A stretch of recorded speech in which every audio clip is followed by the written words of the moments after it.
HUAWEI Mate 20, and let me show you how to speed up this device. So let me show you how to easily optimize this phone.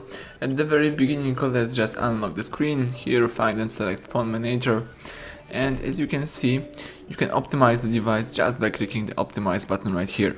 So if you can optimize the device somehow, just this button can help you. If you have the 100% of optimization, it means that everything looks good. You can also here choose the cleanup and check out if you have some junk files that you can clean.